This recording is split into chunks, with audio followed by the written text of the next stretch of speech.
Spider-Man 2 Chapter 1 Late Again. She looks at me every day. Mary Jane Watson. Her picture is all over New York. I love her, but she doesn't know. She can never know. She can't be part of my life. Who am I? I'm Spider-Man, and I have an important job to do. I'm also Peter Parker, and I too have a job to do. Peter stopped his bike outside Joe's pizza bar. His boss, Mr. Aziz, was standing outside. "Parker," he shouted. "You're late. Always late." Mr. Aziz turned around. On the back of his t-shirt it said, 29 minutes or it's free. Peter followed Mr. Aziz inside the busy pizza bar. "This order came in 21 minutes ago," Mr. Aziz explained, pointing at the Big Joe's Pizza's clock. He passed 8 pizza boxes to Peter. "You've got 7.5 minutes, or you'll lose your job. Go!" Peter rode his bike through the cars, taxis and buses on Manhattan's busy streets. He saw a clock on a street corner. 3 minutes to 2. He had just 3 minutes left. There was only one thing to do. He left his bike and ran into a small street. He quickly changed into his Spider-Man clothes. Then he shot a line of webbing and swung into the street. A man saw him and shouted, "Hey! Spidey's taken that guy's pizzas!" Some New Yorkers didn't like Spider-Man much. There were bad stories about him in the Daily Bugle, the city newspaper, nearly every day, and people believed them. Spider-Man swung from building to building. Not much time left. But then 2 young children ran out into a busy street. Peter put the pizza boxes on a building. He swung down and took the children in his arms. He pulled them to the other side of the street, just in time. The little boy and girl looked at him with big eyes.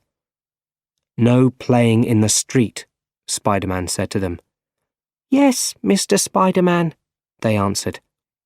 He collected the pizzas and went into an office building. It was 3 minutes past 2.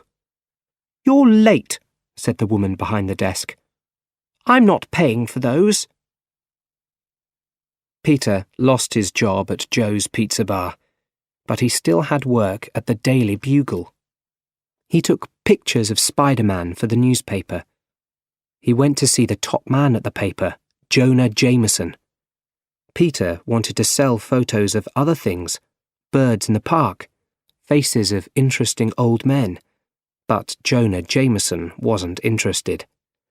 "I only pay you because you take pictures of Spider-Man," he shouted.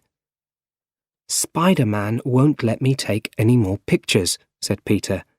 "The city hates him because of you." "Well, I don't want your other pictures." "Okay," said Peter, and he pulled out a fantastic photo of Spider-Man. "I'll give you 150. said Jameson. 300, said Peter. Okay, said Jameson. Go and see Betty. Peter went to get the money from Betty Brandt. Betty worked for Mr. Jameson. "You borrowed some money 2 weeks ago," she said kindly. "I can't give you any more. Sorry." "Oh no," thought Peter. "I'm late again." He ran to the university. He ran faster than any ordinary person. People were looking at him, but he didn't care. He turned a corner and ran into someone. Books and papers flew everywhere. Peter took the books and papers in his hands and stood up, right in front of his teacher. "Oh, Dr. Connors, sorry," he said. "Where were you going, Parker?" "To your class." "My class is over," said Dr. Connors. "Look at you, Peter. You're always late for class. You're always so tired. Your homework on fusion is late." "I know," said Peter. "I'm planning to write my fusion homework on Dr. Otto Octavius." "Octavius is a friend of mine. Make sure it's good." It was dark when Peter arrived at Aunt May's house in Forest Hills. He walked into the living room. He was thinking about other things, and he didn't see Aunt May, MJ, and Harry standing there. Chapter 2. Happy Birthday. "Surprise!" they shouted. "What's happening?" asked Peter. "It's your birthday," said Aunt May. "Long time no see," said MJ. "MJ," said Peter, "how's the play?" "She's brilliant in it," said Harry. "Harry sent me flowers," said MJ quietly. She smiled at Peter, then she looked away. "I'll go and get the food." Peter turned to Harry. "So, how are things going at Oscorp?" he asked. "Great," said Harry. "I'm head of special ideas. We're doing some brilliant new work on fusion. Dr. Otto Octavius is working for us. Maybe you'd like to meet him." "Great! I'm writing about his work for Dr. Connors," Peter smiled. Then Harry's face changed. "MJ's waiting for you, Peter," he said. "The way she looks at you—" I don't have time for girls right now," said Peter. "I'm very busy." "Taking pictures of your friend Spider-Man?" asked Harry. "Can we talk about something else?" said Peter. "I want us to be friends, Harry." "If you know who he is, Peter, please tell me." Peter didn't answer. He couldn't answer. Harry's father died in a fight with Spider-Man, and Harry hated him. But Peter was Spider-Man. What could he do? Aunt May was asleep in a chair. There were some letters on the table. One was from the bank. It wasn't good news. Peter woke her. "What? Ben? Oh, Peter," she said. "Has everybody gone?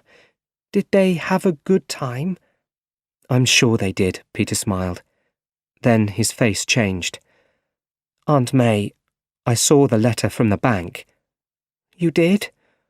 Oh, well, I'm a little behind. I don't want to talk about it any more. I'm tired." She took $20 from her bag. "Happy birthday, Peter," she said. "Aunt May, I can't take this from you." "Yes, you can," she said angrily. "You can take this money from me. It's not much." Then she started crying. "I'm sorry. Life is so empty without your Uncle Ben. It's nearly 2 years since he died. Sometimes I think about his killer, and I want to do something terrible." Uncle Ben's killer was dead. The police didn't know that. Aunt May didn't know that. But Peter knew. He was there, and he saw everything. He looked at poor Aunt May, and he felt so bad. He wanted to tell her, but he couldn't. "Here," she said. "Take some birthday cake home." Before he went home, Peter went into Aunt May's garden. "Hey," said MJ. She was in her parents' garden next door. "I saw your picture on Bleecker Street," said Peter. "Oh, isn't it funny?" she said. MJ didn't like seeing her picture all around New York. "No, it's nice," he said. "I can see you every day now." He loved MJ, but he couldn't tell her. It wasn't fair. Anyone close to Spider-Man was always in danger. "Do you want to say something?" asked MJ. Are you still living in Manhattan?" "Oh, Peter," she said sadly. "I don't understand you." MJ walked back to the house. Then she turned. "I'm seeing someone now." "You mean a boyfriend?" Suddenly, Peter wanted to show MJ his feelings. "I'm going to come to your play tomorrow night." She was surprised. "You're coming?" "I'll be there," he said. Peter went home to his little room. It was at the top of an old house in Manhattan. Peter walked slowly up the stairs. "Money!" shouted Mr. Ditkovich. It was his house, and he lived on the floor below Peter. "Hi," said Peter. "What's hi? Can I spend it?" "Mr. Ditkovich, I'll get some more money this week." "You're a month late with the money for the room. Again." "But I only have this $20 for the week," Peter explained. Mr. Ditkovich took Peter's $20, his birthday money, and shut the door. Peter went into his cold little room and sat on the bed. Could things be any worse? He thought.